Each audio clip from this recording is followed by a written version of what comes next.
नमस्कार दोस्तों। आज बात करेंगे एक ऐसी न्यूज़ पर जिस पर विशेष तौर पर हमारे जो मीडिया है उसने कोई खास तवज्जो दी नहीं है।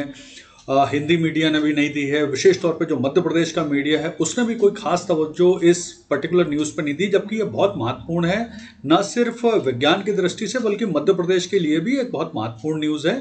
तो इसकी जानकारी होना चाहिए। तो न्यूज़ क्या है? न्यूज़ ये है कि आप लोगों को याद होगा कि अभी पिछले ही वर्ष एक खबर आई थी। ये फरवरी 2021 की एक खबर है कि भीमबेटका में मिला है दुनिया का सबसे पुराना जो जीवाश्म है, एक एनिमल है, जानवर है, डिकिंसोनिया, उसका अवशेष मिला था। ये न्यूज़ आई थी अभी पिछले ही वर्ष, मतलब 2021 में ये न्यूज़ आई थी।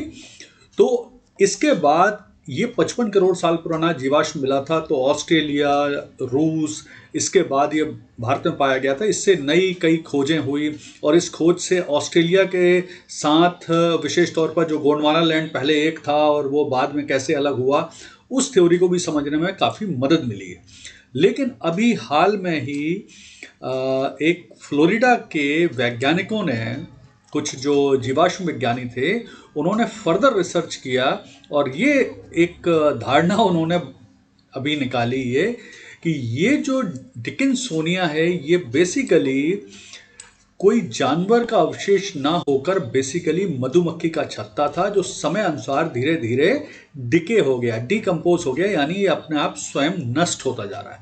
तो आइए थोड़ा सा इसी न्यूज़ के बारे में जानकारी प्राप्त करते हैं और पता लगाते हैं कि आखिर ये क्या सारी घटना है। तो सबसे पहले तो देखिए कि इस बात का आरंभ कहाँ से हुआ, यानी पता कैसे चला कि ये अवशेष डिकिंसोनिया भीमबेटका में पाया गया है। तो उसके लिए देखिए क्या हुआ था कि एक मध्य प्रदेश में भोपाल में वर्ष 2020 में 25 फरवरी से 25 मार्च के बीच में एक 36वीं भूविज्ञान कांग्रेस का आयोजन किया गया था। लेकिन उसी समय क्या हुआ कि कोरोना आने के कारण ये जो कॉन्फ्रेंस थी उसे रद्द कर दिया गया था। ये कॉन्फ्रेंस को रद्द कर दिया था और इस कॉन्फ्रेंस में बहुत सारी बड़ी संख्या में विदेशी जीवाश्म विज्ञानी और इसके अलावा भूगर्भ शास्त्री वगैरह आए हुए थे। तो जब ये कॉन्फ्रेंस रद्द हो गई तो इस कॉन्फ्रेंस में जो प्रमुख रूप से शामिल वैज्ञानिक थे, उन लोगों ने यहाँ पर भीमबेटका, सांची वगैरह का भ्रमण किया। तो जब ये वैज्ञानिक, जीवाश्म विज्ञानी प्रमुख रूप से भीमबेटका गए, जिसमें ये कई देशों के वैज्ञानिक शामिल थे, जिसमें कुछ के नाम हैं मेहराजुद्दीन और Dave Nagarsan Canada, Gregory Retallack America, Ian Ryan, Pamela Chester New Zealand और शरद मास्टर साउथ अफ्रीका, ये सब प्रमुख वैज्ञानिक इसमें शामिल थे। लेकिन इनमें सबसे इंपॉर्टेंट वैज्ञानिक हैं ये गेगरी रिटालैक, जो अमेरिका के जीवाश्म विज्ञानी हैं, बहुत प्रसिद्ध हैं, बहुत अनुभवी हैं।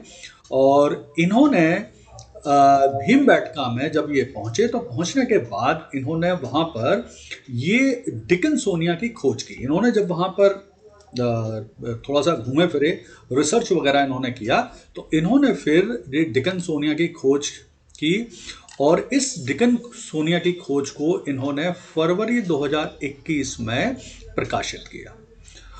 और जब फरवरी 21 में इन्होंने प्रकाशित किया तो इसे प्रमुखता से कवर किया गया। भारतीय मीडिया में, विश्व मीडिया में, साइंस की मैगजीनों में इसे प्रमुखता से कवर कर लिया। लेकिन बाद में क्या हुआ, चूंकि उस दौरान कोरोना का टाइम था और ये घूमने के हिसाब से ये लोग गए थे, इनके पास पर्याप्त उपकरण भी नहीं थे, ये जो गैगरी रिटालैक हैं। तो इसके बाद क्या हुआ कि एक फ्लोरिडा यूनिवर्सिटी के जो जीवाश्म विज्ञानी हैं, उन्होंने इस रिसर्च पर फर्दर रिसर्च करने के लिए और रिसर्च करने के लिए वो वापस 2021-22 में भारत आए और उन्होंने फिर यहाँ पर विशेष रिसर्च की। वो उपकरण के साथ आए, काफ़ी लंबा उन्होंने समय व्यतीत किया और उसके बाद उन्होंने अपनी एक रिसर्च प्रकाशित की। और रिसर्च ये थी, उन्होंने कहा कि ये जो ग्रेगरी रिटालैक ने इसको डिकिंसोनिया का फॉसिल्स बोला है वो गलत है, ये केवल मधुमक्खी का छत्ता है। और रिटालैक ने इसके बारे में चूंकि प्रॉपर बहुत गंभीरता से रिसर्च नहीं की थी, इसलिए उन्होंने इसको डिकिंसोनिया मान लिया था सिर्फ कुछ फोटोओं के आधार पर। और ये रिसर्च इन्होंने अपने जो साइंस डायरेक्ट मैगजीन है उस पर प्रकाशित की, ये उसकी लिंक है। और उसमें उन्होंने विस्तार से तर्क के साथ ये चीज़ बताई कि ये केवल एक मधुमक्खी का छत्ता है, ये कहीं से भी डिकन्सोनिया का अवशेष नहीं। तो देखिए, अब हम देखते हैं कि आखिर ये जो डिकन्सोनिया है, तो ये उस समय की जो अगेन देखें, ये जो फोटो है, ये फोटो प्रमुख रूप से 2020 में ली गई थी, जिसे डिकन्सोनिया माना गया। काफ़ी क्लियर इसमें आपको दिखेंगे अवशेष। और ये 2022 की रिसर्च के दौरान फोटो ली गई है, जो फ्लोरिडा के नए जो जीवाश्म विज्ञानी उन्होंने ली। तो इसमें उन्होंने साफ बताने की कोशिश की है कि देखिए, धीरे धीरे ये डीकम्पोज होता जा रहा है, ये साफ होता जा रहा है इसके नीचे, क्योंकि अगर ये जीवाश्म होता तो नीचे काफ़ी कुछ अवशेष भी मिलते जो कि नहीं मिले। तो इस चीज़ को उन्होंने आधार बनाया। इसके अलावा भी हम देखते हैं और उन्होंने क्या क्या तर्क दिए हैं इस पक्ष में। अच्छा, एक चीज़ और मैं आपको थोड़ा सा बता दूं, मैं स्वयं भी मैंने मार्च 2021 में विजिट किया था इस साइट को, और ये मेरे द्वारा ली गई ही फ़ोटोएँ हैं। ये पूरा डिकन्सोनिया का अवशेष छत पे चिपका हुआ है, ये मैंने ही फ़ोटो ली है यहाँ पर। चलिए, अब आगे देखते हैं डिकन्सोनिया आखिर क्या है। तो डिकन्सोनिया बेसिकली एक, यहाँ पे एक चीज़ और भी समझना जरूरी है कि जो डिकन्सोनिया है, इसको लेकर भी वैज्ञानिकों में थोड़े से मतभेद पाए जाते हैं, विशेष तौर पर कि इसे किस वर्ग में रखा जाए, इसे एनिमल माना जाए या फंगाई माना जाए, इसको लेकर भी काफ़ी मतभेद हैं। तो ये डिकन्सोनिया करके अब फिलहाल तो इसे जानवर की माना जा रहा है। अभी इसको लेके जैसा मैंने कहा विवाद है कि ये किसी कैटेगरी में रखा जाए। कुछ वैज्ञानिक इसे एनिमल मानते हैं, कुछ वैज्ञानिक इसे फंगाई मानते हैं। ये प्रमुख रूप से ध्यान रखिए पाया जाता है समुद्र की तलहटी में, समुद्र के तल में। चलिए आगे बढ़ते हैं। तो ये जो फ्लोरिडा के वैज्ञानिक हैं जिन्होंने नए रिसर्च किया है, ये रिसर्च उन्होंने प्रकाशित किया है साइंस डायरेक्ट मैगजीन में, और इसमें इन्होंने क्लियरली बताया है कि ये जो डिकन्सोनिया का अवशेष बताया गया है, ये डिकन्सोनिया के अवशेष ना होकर मधुमक्खी का छत्ता है। और उन्होंने अपनी बात यहाँ पे प्रस्तुत की है। आइए हम देखते हैं उन्होंने क्या तर्क प्रस्तुत किए हैं। तो यहाँ पर इस खोज को रद्द करने के पीछे जो उन्होंने तर्क दिए हैं, हम उनको देखते हैं। तो प्रमुख रूप से जो उन्होंने तर्क दिया है, वो तर्क दिया है कि मुख्य रूप से डिकन्सोनिया समुद्र की तली यानी सी बेड में पाया जाता है, जबकि ये हिमबेटका में गुफा की छत पे मिला है, जो कि पॉसिबल ही नहीं है। तो पहला तर्क तो उनका ये है कि वैज्ञानिकों ने इस ओर ध्यान ही नहीं दिया कि ये कैसे उसकी छत पे पहुंचेगा, जबकि ये चल ही नहीं पाता।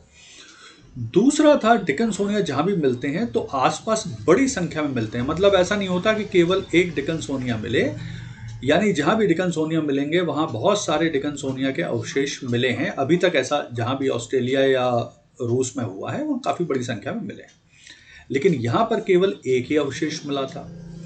तीसरा इन्होंने तर्क दिया कि डिकन्सोनिया कभी भी मुड़े तोड़े चपटे टेढ़े मेढ़े आधार पर नहीं रह सकता, क्योंकि वो बिल्कुल फ्लैट सरफेस पर ही रहता है।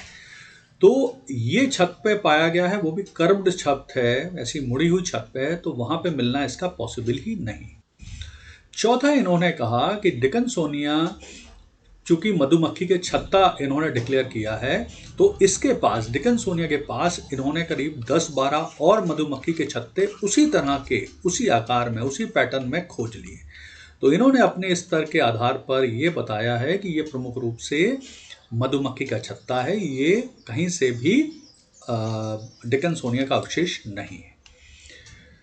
अब एक चीज है कि जब ये, चूंकि अब प्रमुख रूप से इसे खारिज कर दिया गया है कि भीमबेटका में डिकन्सोनिया पाया गया था, तो आखिर इसका पहले तो महत्व क्या हो गया था और अब कहाँ हम पहुँच गए। तो पहली चीज़ ये है कि जो इसका महत्व बन गया था, वो महत्व ये बन गया था कि एक गोंडवाना लैंड है। जिस समय पूरी दुनिया के सारे महाद्वीप आपस में जुड़े हुए थे, तो वैज्ञानिकों को इसको लेकर काफ़ी जिज्ञासा पाई जाती थी कि आखिर किस समय काल में इस महाद्वीप से अलग अलग द्वीप अलग होके बने। विशेष तौर पर भारत कब अलग हुआ इस महाद्वीप से। तो डिकन्सोनिया की खोज के पहले ये पाया जाता था कि जो भारतीय महाद्वीप है वो गोंडवाना लैंड से अलग हुआ था लगभग 1 करोड़ वर्ष पूर्व।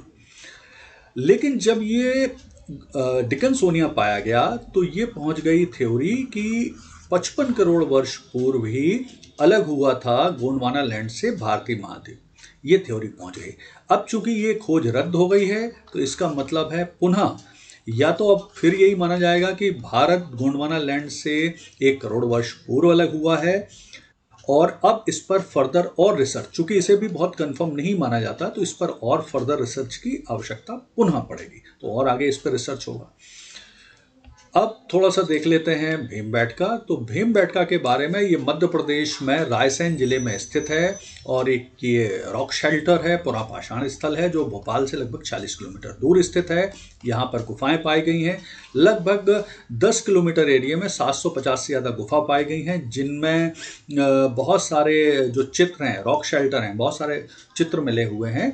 और इन चित्रों का जो समय अवधि मानी जाती है वो मानी जाती है 30,000 वर्ष पूर्व से 10,000 वर्ष पूर्व तक ये इनकी अवधि मानी जाती है। और इसकी खोज की थी वर्ष 1957-58 में डॉक्टर विष्णु श्रीधर वाकड़कर ने। तो ये कुछ फैक्ट हैं जो इम्पॉर्टेंट हैं इसके बारे में जानकारी के लिए। लेकिन कुल मिलाकर अब चूंकि डिकन्सोनिया को रद्द कर दिया गया है फॉसिल्स मानना, तो अब अगेन जो अचानक से भीमबेटका की इसकी वजह से और प्रसिद्धि हुई, निश्चित तौर पर उसमें थोड़ा सा झटका लगा।